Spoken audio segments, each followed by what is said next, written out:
shakite ulaga kamini shakke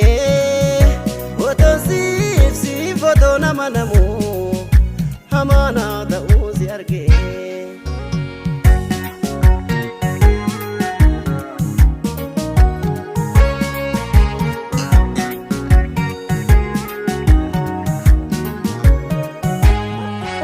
Lokfate tan nukuba garako bori genya figata chimeni marabek ta suksuka garako bagala go unda sitimeni makana bae jalalambe kusi chalji bate nundumatti bona otondanga jalalage ku hedati na shakka turtenga yona sitti wallale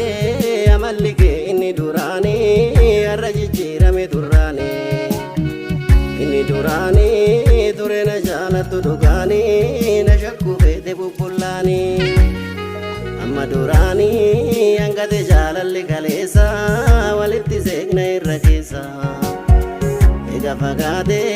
wala manu sababa gure amma namite sitti